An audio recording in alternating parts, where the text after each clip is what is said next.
Hello and welcome. You are now looking at Google.com, and we are going to start the process by looking at the Google Classroom application. And we're going to just write in Google Classroom into the search box, or you can go to classroom.google.com. Once you've done that, you'll just hit the search. You'll see here that there is a result at the top, Classroom signed in, and you'll go ahead and click that link. Once you do that, you'll be able to come to this screen. If you have not created a course before in Google Classroom, you'll then be able to click continue and then go ahead to the dashboard. Once you do that, then what you'll be able to do is you'll be able to click this button that says create or join a class. You'll then click create class. And then you'll just need to tell Google that you are not a school and you are not signing up with students. Once you do that, then you'll click this button and then you'll click continue. You'll want to give your class a name, a section, and subject. Once you do that, you'll then click the create button. Now what you can do inside of Google Classroom is you can actually conduct instruction, whether or not it is with employees, staff, outsourcers, or even with clients. So what we're going to do is we're going to say got it, and we're then going to see some areas that we can actually begin to add content. Now you'll notice here that what you can do is you can post certain items to your class, and these can be YouTube videos. You can also post Google Documents. Now in the right hand corner, if you hover over the button, you'll notice that there are 4 things that you can actually post. You can create an announcement, you can create an assignment, you can create a discussion question, or you can reuse a previous post. Now what we're going to do is we're actually going to create an announcement.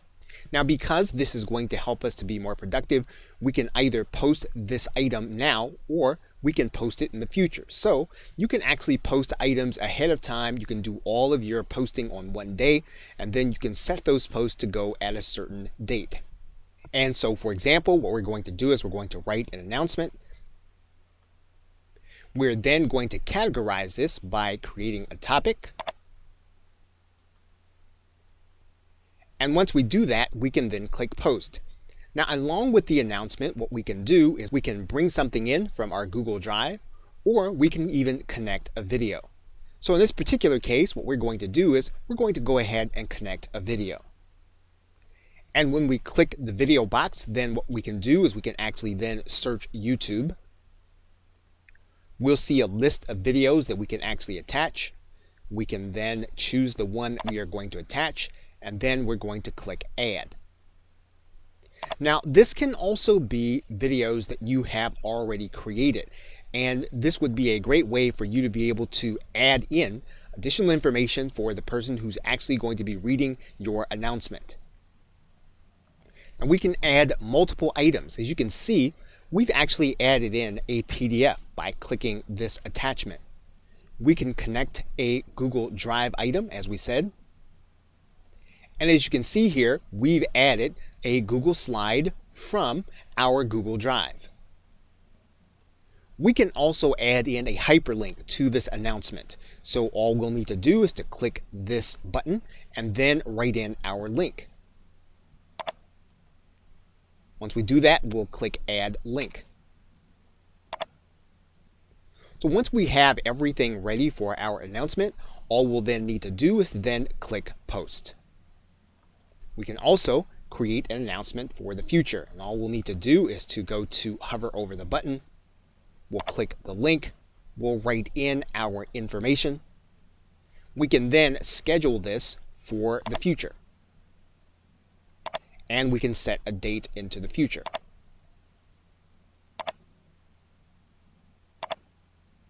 What will happen is this will be visible to us. However, it will not be visible to the person who is part of the course or the system.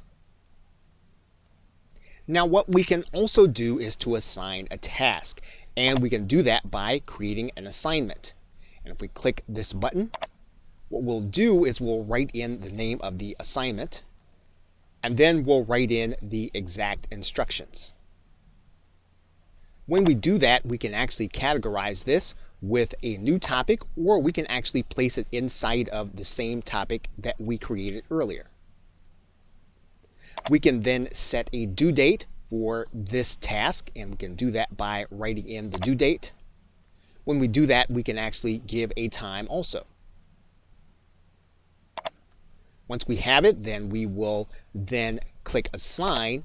Now, note that what we can do is we can put a drop-down box here, and we can actually either set this assignment for the future, or we can actually assign it now. So we can make sure that it appears in the future, or we can assign it now. So what we're going to do is we're going to assign it now. We're also going to assign it to all of the present students. And you'll notice here that our assignment now shows up inside of the feed. And what we can also do is we can go back to this area, and then we can actually write in a question, and we can write in that question in a way so that it must be answered. This is another way of being able to interact with the people that are going to be inside of the Google Tools course. Now, there are some other aspects to the course. We can take a look at all of the students that are there and invite new students. We can actually write in a description for the course. We can determine whether or not those who are considered to be students in the course can actually comment in the class stream. And we can also invite in other teachers. In this case, you might invite in other partners who are going to be working with the staff, and you can have them in on this one assignment. We can change the appearance, and all we'll need to do is we can then either select a theme that Google gives us, or we can upload our own. Now, a more important aspect is how you invite people that you're going to be working with inside of the course. Of course, you can have students, you can have employees, you can have outsourcers. You can use this in any number of ways that will allow you to communicate to a student across a platform. So what we're going to do is we're going to go to the Students button. We're going to click Invite Students. And what you'll need to do is you'll need to have the student's email address. Once you have their email address in, you'll click Add Recipient. Now, the person or student or employee that has actually been invited will actually get an invitation from Google Classroom, and it'll look like this. All that person will need to do is then click the Join button. Now, that student will actually see the very same thing, except they'll see it from the employee or the student perspective. And so you'll be able to control what they see based on what you post and on what date is actually going to be available. So for example, this future scheduled post is not going to be visible to the student, as we can see here. And you'll see it with this browser. The person can then open the document, and what they can do is once they have completed the task, they can mark the assignment as done. And this can be a very useful way of being able to work together and have conversation with outsourcers. We're going to click Mark as Done. And now what we're going to do is we're going to go back to Google Classroom to take a look at it from the instructor or the marketer perspective.